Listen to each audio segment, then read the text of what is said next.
Hey, Matt Sitter here, CEO of AFN. One of our fundamental beliefs at AFN is that change is where opportunity happens. A lot of change going on in the world, so a lot of opportunity that's out there. But we believe the best way to take advantage of the opportunity that change creates is a network that's diverse in experience, expertise, and perspective. So as part of that, we bring subject matter experts forward who help us think about the world a little bit differently. And as Sanjiv has put out there as a goal for us, hey, how can we change the trajectory of how we're going to think about the rest of the year? So Sanjiv is here with me, Sanjiv Shah. He's an early stage investor and principal at Cambridge Healthcare Advisors. He's had a really interesting career where he has advised governments and large private enterprises on healthcare transformation. So he's thought about really big problems that are out there. Former classmate of mine as well. So I greatly appreciate him spending some time with us. And the things that we're going to think about today is in the healthcare system primarily. A couple of framing ideas for us. Increasingly larger amounts are being spent on a portion of GDP in the US and elsewhere in the world. We're seeing a lot of aging populations out there. So healthcare is just getting to be a bigger and more important piece of what we're thinking about. We've seen a lot of great advances in many different areas, therapeutics being one of those, but coordination on overall care and thinking about things at a system level gives us plenty of opportunity of other things to be able to look at. So Sanjiv, you're gonna take us through it, but we're gonna turn it over to you to share some thoughts out there. You have some slides that I'll put up, and if you want to tell me when you can see them, then I will be able to just turn it over to you more formally.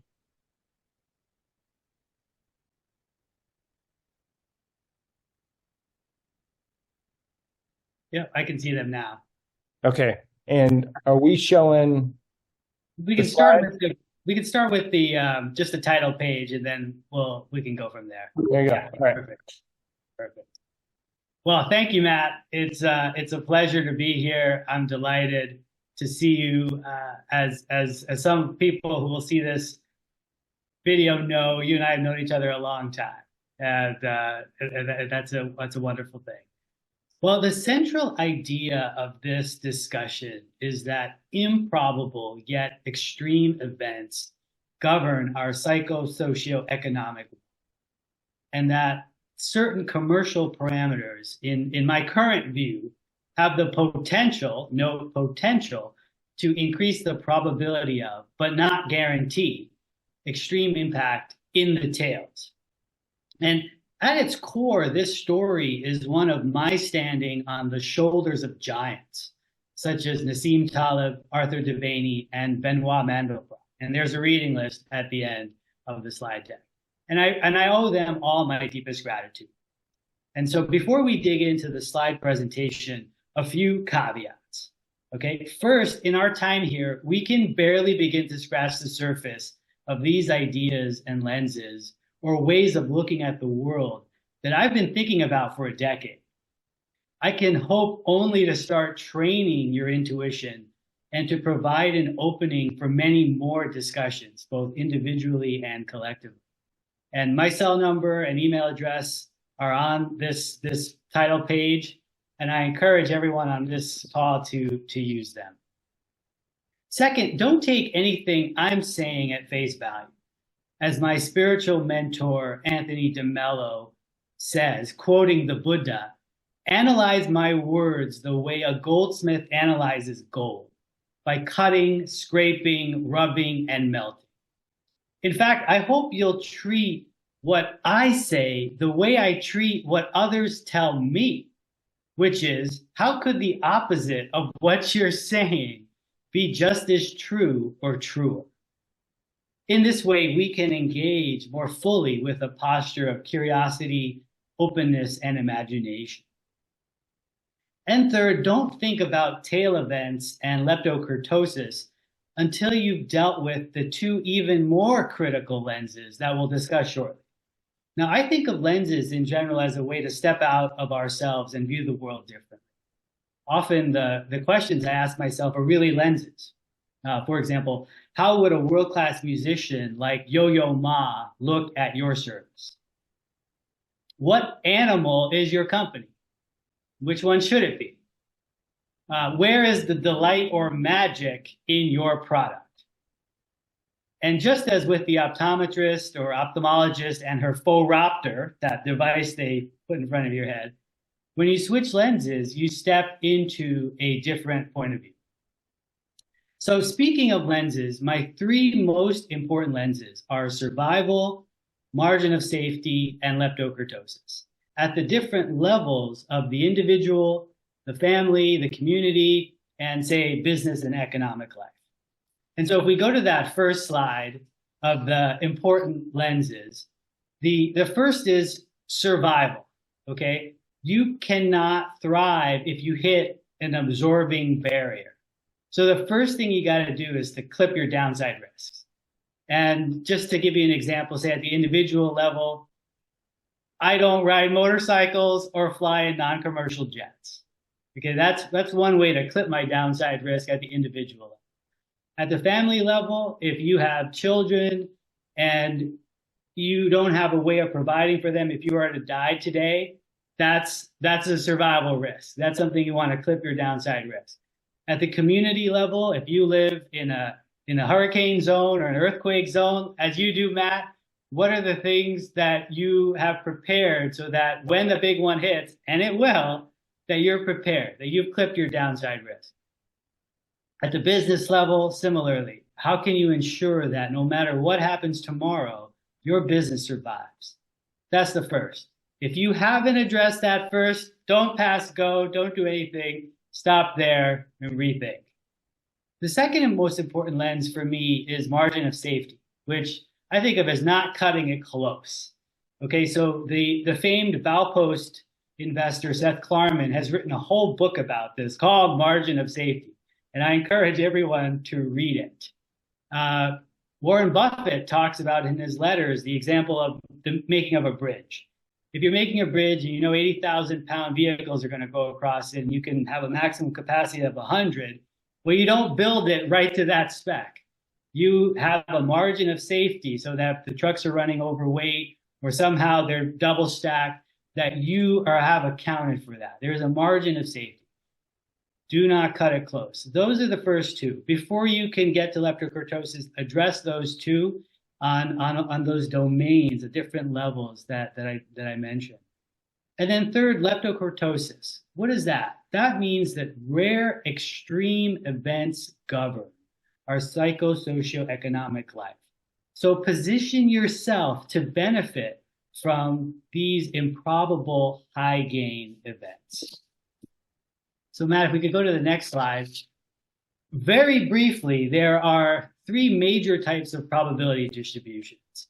I really want to focus on the mesokurtic or normal and the leptokurtic, also known as Pareto Lévy or power law distributions. Now, for those of us like you and me, Matt, who studies the statistics at the graduate level, we were primarily taught to presume a normal distribution with stable means and finite variations.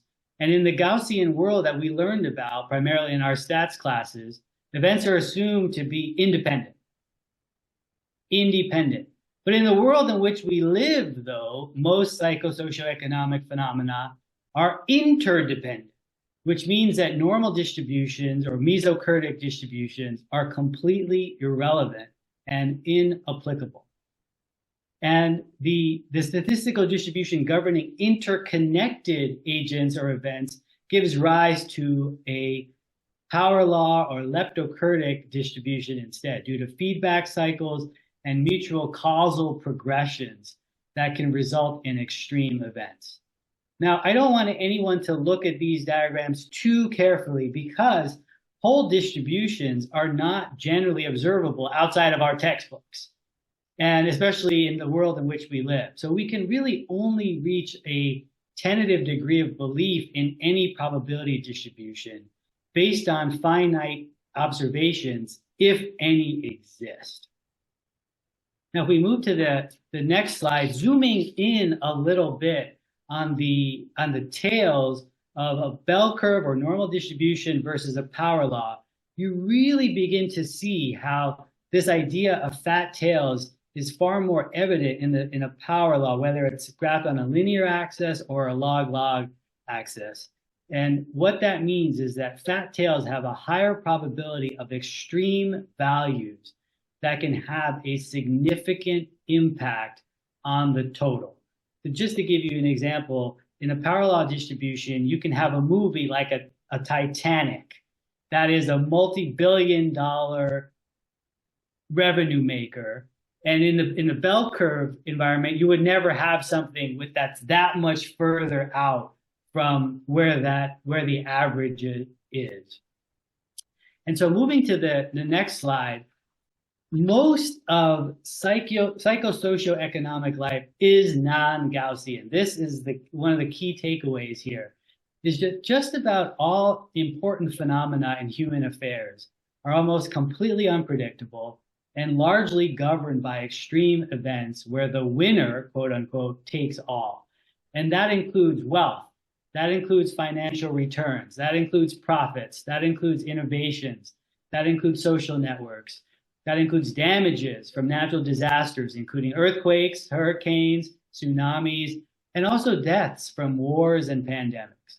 These are some of the most important phenomena in our affairs, and they're governed not by Gaussian, but by leptokurtic, Pareto Lévy stable, or power law distributions. And that is a tremendously important for me learning that we were not exposed to when we were in grad school, you and I, Matt.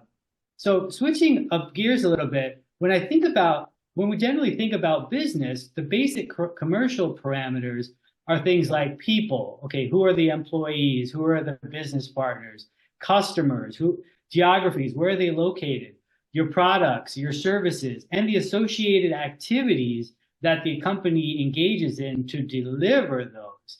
But the parameters that I'm talking about, the so-called leptokurtic parameters on if we move to the next slide, they really transcend these basic business characteristics. And so I think of the job as any CEO or any senior leader listening to this talk to be building a portfolio of products, services, and businesses with leptokurtic characteristics across customer groups, geographies, and even industries. Now, this portfolio approach is critical to increasing the probability of improbable high-gain upper tail events, because the difficulties of predicting outcomes for individual products, services, or even businesses is severe. And it's important to note that you can have all the right leptokurtic parameters, which are on the next slide, and still fail. Why? Because one of the sources of wild outcomes is the nonlinear dynamic information processing of clients and potential customers across the world.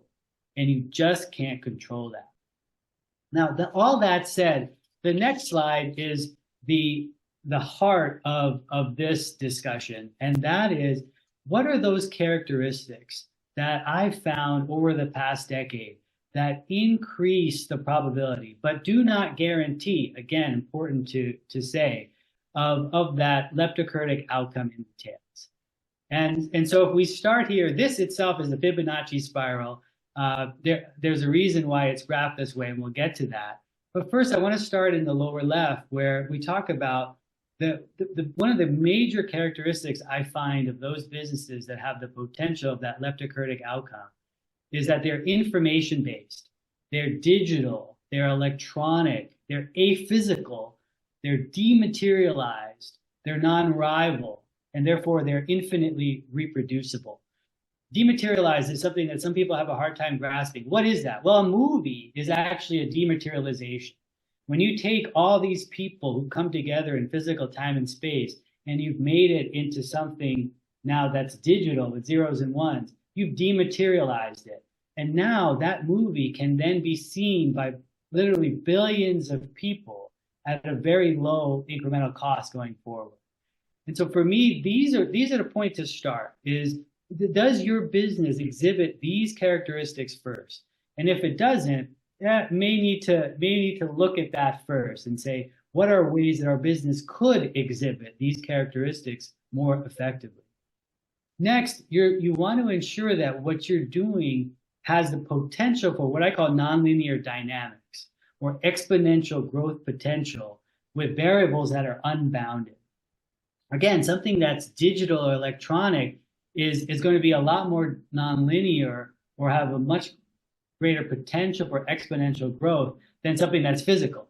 If you have a retail business that requires people to engage with each other, or if you're making Caterpillar backhoes, that's going to be a very different style of business than what I'm trying to talk about here.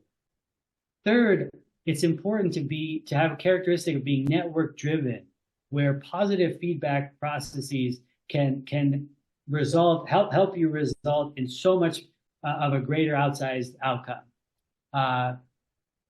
Fourth, and perhaps the principle that's one of the most important that I talk about with my healthcare advisees and investees is asynchrony. Part of, for example, why healthcare is so challenged to this point is that we have had the tyranny of synchrony, where doctors or nurses and other clinicians have to be in the same place at the same time with the people that they're treating. And that asynchrony has driven tremendous cost, tremendous challenge. And so I think of asynchrony as being one of the primary characteristics that if we want to completely revolutionize our healthcare system, that building in greater and greater asynchrony is something that it's incredibly important. I also think that that is across all businesses, again, sector agnostic, where asynchrony has the potential to unlock tremendous value. What's an example of asynchrony? Well, this Zoom itself, right? We are temporally synchronous, but we are geographically asynchronous. Email is something that is both. It's temporally and geographically asynchronous. So we don't think of email as having unlocked a tremendous amount of value, but it really did. It's just now become so much a part of our lives. But that type of asynchronous communication was a humongous shift forward. Fifth, there's this principle of anti-fragility. What is that? Well, Nassim Taleb talks about this. He invented this word where things that benefit from disorder, things that benefit from challenge. We want our businesses to have a characteristic of when something goes off the rails, that's actually more of an opportunity than an hindrance. And that we have built in an adaptivity, a natural adaptivity into our business. Next, optionality and contingency richness is very important. You don't want something that you build it and there's no room for a next round or a next round or a next round of investment or opportunity. You want to build in from the get-go that you've got the option to do that next step, to build that next set of units of your business. And that allows this emergence of, well, you built something, it's growing, you're able to then stack it and stack it and stack it. And that leads to the next characteristic of fractality or modularity in subunit design. Fractality, fractal is a word that was coined by Benoit Mandelbrot that means self-similarity at all scales. And that to me is a lovely way of saying, well, if you've got a unit of something, can you stack those units to build your business rapidly? Amazon Web Services has this in spades, where they're able to build that capacity very effectively using a subunit design, where it's all modular. They're just able to stack it almost like Lego pieces and build their business very rapidly. Another thing that AWS has is they've automated a lot of their capacity expansion, and that's the next characteristic. If you can automate large parts of your business, whether it's growing capacity or finding new ways of doing things, that I think is a tremendous characteristic to move things forward. And as we come around the rest of the spiral, redundancy in business is so important. So when we think about so many parts of our business, if something breaks down and we don't have a way to quickly get our footing back, that means we don't have redundancy. That means that we haven't built in there are going to be times where parts of our business fail, or the world changes so significantly in an instant that we're not able to react fast enough. And that's where redundancy, I think, is tremendously important. Moving to what I call upstreaming. Upstreaming is when you think about a problem, not for what its presentation right in front of you, but move it a few steps back, if you will. So in healthcare, we look at people who come in and we're treating the situation that's in front of us. Upstreaming would be, let's think about where this person was a year ago, 3 years ago, 5 years ago. And can we look at ways to develop a solution for where that person was? So we never get to the place where we are now, where we're having a $100,000 diabetic hospitalization, for example, or a person requiring a significant surgical procedure, when it's something that if we had upstreamed it, we would have addressed this way before. And that's particularly important in the healthcare world, many social domains as well. Looking at a problem and only addressing what's in front of you is not a very effective way of addressing it, in my view. Moving it upstream, 1, 2, 3, 4 steps or more above can be such a valuable way of looking at the world. And then diversification. So this is a classic for all businesses, I think, but diversifying across clients, across geographies, or even if you're looking at a portfolio of businesses across industry is so important. You never want to be the person who's got one client.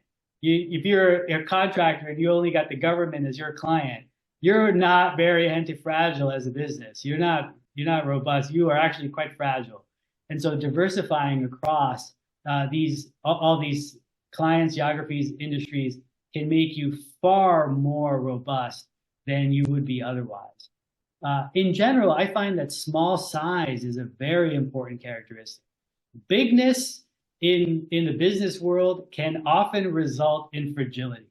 And so I like things that are small, whether it's small products, whether it's small business units, whether it's small ways of thinking about a challenge. And that kind of leads to the next characteristic of decentralization and subsidiarity and self-organization. So I like to have, whether it's businesses or ways of looking at the world that are decentralized. Subsidiarity means things being handled by the smallest possible unit that can manage them with efficacy. And I like to see businesses that are completely decentralized, that have as much touch points with the customer as possible and very little central leadership. The Soviet Union failed for a reason. We don't want to build our companies on a Soviet model. We want to build them in a very decentralized, self-organized, and subsidiarity type of way. And then lastly, the characteristic of scarcity. It's last on the list because I think these other ones are so much more important. But scarcity, if something is scarce, that means it's likely valuable. And so looking at scarcity and having that as a characteristic is, I think, important as well. And so I've very quickly run through these characteristics that I've been putting together over, say, 10 years of the way I look at the world. I put this leptokurtic lens on every day, and I look across these characteristics as I'm thinking about either investing in an enterprise or set of enterprises. And again, I take more of a portfolio approach because we can never know, even with these characteristics, we can never really know what's going to hit. So if you have a portfolio of opportunities, that increases your probability of having that extreme outcome, having that extreme impact. And so moving to that last slide, what's my recommended reading? Well, again, my goal here is to change the trajectory of your year. And it starts with these 3 books. If you haven't read Anti-Fragile by Nassim Taleb, I would just quit the rest of your week, next week, go buy this book and read this book. It is, in my view, the most important business book of this century. And I think that Nassim has done an incredible job with all of his Incerto series. And I highly recommend the entire series, starting with Anti-Fragile. Next, Hollywood Economics by Arthur Devaney was something that I learned about from Nassim. Arthur Devaney, I first learned about him as the godfather of the paleo movement. He's over 80 years old and he looks like someone 30 years younger, which is an incredible thing. He's sort of my idol in many ways. At the same time, he's an esteemed economist on the world of Hollywood. And Hollywood economics, perhaps more than any other book, makes a lot of the concepts that Nassim discusses about leptokurtosis and fat tails very real, because the movie business is completely leptokurtic.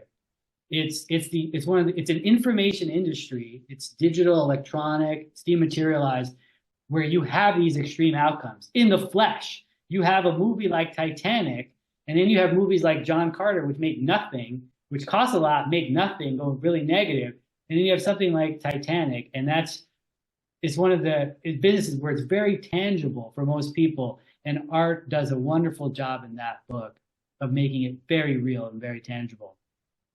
And lastly, one of Nassim's mentors and a brilliant polymath named Benoit Mandelbrot wrote a book called The Misbehavior of Markets. And I think it's another wonderful example about how we are misled by our professors and our linear-based minds into thinking that the world is normal or the world is Gaussian, and when it isn't at all. And I think Benoit does a wonderful job in this book of making that very plain based on his research. So again, if you haven't read these three, if you haven't even heard of these people are, in my view, some of the most important thinkers for those who are seeking to have outsized impact in the world. And with that, I'll stop and thank you for your attention. All right, good deal, Sanjiv. Definitely a lot to think about there, and we'll go through just a couple questions right now. One of the things that, as I was listening to you thinking about this, obviously talking about the information-based digital side of things, highly scalable.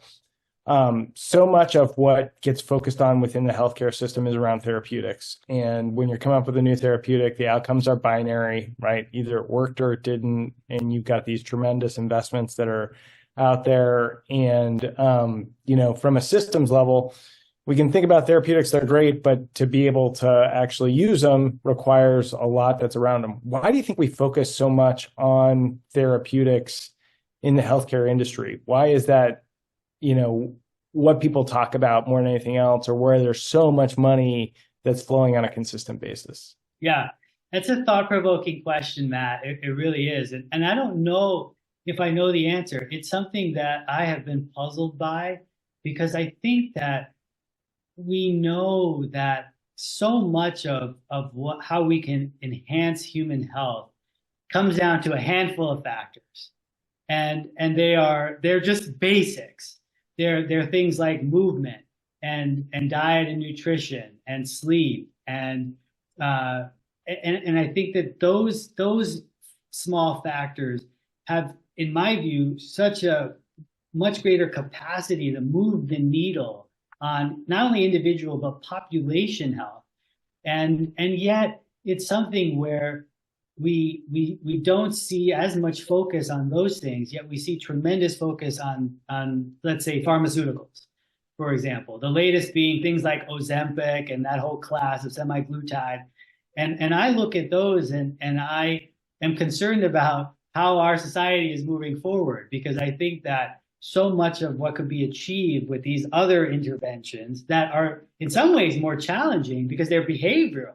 And we know that behavioral change in the healthcare space has been historically tremendously difficult.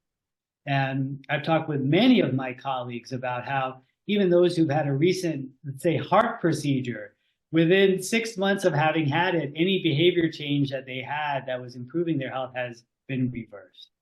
And so it may be that because behavior change is so challenging, that we find that some of these other pharmaceuticals come into play, these other therapeutics come into play, yet in my view, they are short-term. They're short-term fixes. And the only way to truly improve human health on a long-term basis is through deep systemic behavioral change. Can you take us through? Agree, right? So we got a big problem out there. We're trying to fix it in a variety of different ways, and we're fighting against the flood of social media and all sorts of other things where people are encouraged to consume more. Yeah. And, the behavior change that we're getting is basically, hey, just keep on watching the videos that are out there. What's one of the things that you've come across recently and you're like, hey, this is a tremendous opportunity and a interesting result that can have the outsized impact? What's something that you got really excited about putting these ideas towards? Yeah. So for me, some of the biggest some of the biggest investments that I've made in recent time are actually involving intellectual property and patent portfolios that are held by various entities that may not actually see the worth that they have, and then grabbing some of these patents and putting them together in a portfolio that can then be used to start up a certain product or service based on this intellectual property. And so intellectual property for me fits all my characteristics, right? It's information based. It's non-rival. You can, once you have a patent on something, you can distribute it throughout the world. It's something that's aphysical. It's infinitely potentially reproducible depending on what it is. And so that thinking about, okay, what are those things that are information based, that are digital? So thinking about intellectual property, patent portfolios, copyright portfolios, those are things that have been stewing with me for some time. Outside of the purely healthcare space, I think that of course software, non-enterprise, not the big sort of big bang enterprise, but software, of course, is something that fits many of these characteristics. Andreessen, Horowitz, and all these guys have talked about software eating the world. That's true. They saw things that it's taken me much longer to see, and so kudos to them. But I think that software in all these domains of enhancing healthcare service delivery has been very interesting to see. And I'm not talking about the big bang Epics and Cerners of the world that are running healthcare systems. The healthcare systems are spending billions of dollars to emplace in their businesses. I'm talking about software that's seeking to move the needle in a very different way than being healthcare record based. For example, I think apps or app creators and developers, those are very interesting to me. Again, sector agnostic. An app is a dematerialization. It's you taking a set of things and you're making it into something digital that's non-rival, and that can be that is network driven, is transmissible. It's something that can grow exponentially. Other things that have been very interesting to me are ads and payments. And video generation. So video generation on a small scale, not a movie, but YouTube. So if someone's creating like a portfolio of YouTube creators and we're trying to create interesting videos that are moving the needle in health and well-being in some way, those have been intriguing as well. And so those are some of the ways that these ideas for me have manifested in tangible things. But also, just coming back to the work that I have done internationally with governments, it's and prefer what I call preferred entities in certain places in the world, that these concepts have helped them kind of rethink how they're going about building their services. Because any country, even a wealthy country, will maybe say at the outset, well, we want to build the very best of services, and we can hire all the people, and we'll hire all the doctors and nurses from wherever we need to in the world, and we'll bring them in. But then once the rubber meets the road after a few years and the dollars are starting to mount, they really begin to think about, where are we really getting the value for money that we want to be getting? Even a very rich country some of them that I've worked with, the rubber will meet the road at some point. And they'll say, well, we had this idea that we should replicate the American healthcare system here in our little country, but maybe that's not really what we want to do. Building these palaces of healthcare, and we have many of those in the United States, maybe that isn't the right approach. And so then they become more open to thinking about, well, is there a way to build a healthcare system that's more asynchronous in nature? that is more information-based and digital and aphysical. And we have greater automation, we have greater redundancy. We're thinking upstream of the problem. So we're not trying to treat the diabetic at the hospitalization. If 60% of our population is already obese and overweight, and we're paying for all their healthcare expenses, which in many of these countries that I work with, they are in the Gulf, what can we do to upstream this? And they become more and more open to rethinking. And that is very gratifying, because that allows these principles to then become manifest. And it took a few missteps, because you kind of say, well, we want to build it like they have in the G7 countries, but no, actually we maybe don't. And now we're open to other opportunities. Well, let me ask you one last question, building on that, and then we'll open it up for other folks. But Sure. You segued very nicely into where my question was going to go. This idea of like, what are the big governments and systems?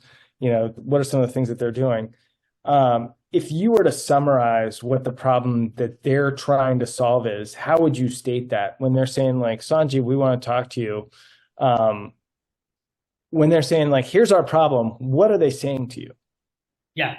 What they are looking for is they are looking to enhance their population's health at the lowest cost possible. So they are looking for those levers where they can have incredibly enhanced health, because ultimately it comes down to many of these countries have small populations, particularly of native populations. So they're looking for the maximum social contribution, right? They want these people to be thriving. And yet at the same time, as a government, they want to ensure that they're getting value for their money, right? The value for money is key. And these types of principles kind of help frame the discussion, I think, very well. Because if you do these, or you look for a portfolio of approaches, product, services, business, with these characteristics, you're almost by definition building in high value. And so you like high efficacy at a lower cost. And ultimately, that's what these governments are after. They're after high efficacy. And what that means for them is high social contribution from their people. They're able to work effectively. They're able to be effective family members, community members, parents, grandparents, and taxpayers. Yeah, exactly. Yeah. And at the same time, that the cost to the public purse is manageable. And when they look across their peer groups, which for some of these, it could be a G20 country, for others, it could be, I don't know, G40 country, that they are getting value for their spend. That's what I hear time and time again. And also, Matt, it's important to note that in certain places, we'll just take Asia broadly, we're talking about billion-plus member population, right? Yeah.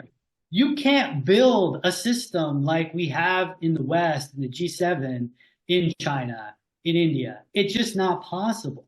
Yeah. So we have to look at these characteristics to say we have to be digital first. It has to be information-based. It has to be asynchronous. It has to be automated. We have to be thinking upstream. And we need to do it in a decentralized way. We have 1 billion people. And, just to give you an example that's very tangible to me is I live in the state of Massachusetts. And Massachusetts probably has the best psychiatric healthcare of the entire United States. Now, and most of America's psychiatric healthcare isn't that great. Well, in a place like China or India, they have even a fraction of what we have in Massachusetts, Matt. I'm talking the entire country of China has a fraction of what we have in the state of Massachusetts with our 6.5 million people. So there's no way that we can build these types of services that we have in Massachusetts in China. It's just impossible. In India, it's impossible. Malaysia, impossible. Indonesia. And so as people who are listening to this call, the entrepreneurs who are part of AFN's network, as they're thinking about delivering real impact internationally, I think these principles are just so important because there's really no other way. Yeah, for sure. Sanjiv, a lot of great stuff that's in here. I know I have a lot more questions. I could talk to you for another 3 hours. But for right now, I wanted to say thanks a ton for being on and look forward to you interacting with our membership in the future. It's been a pleasure, Matt. Thank you so much.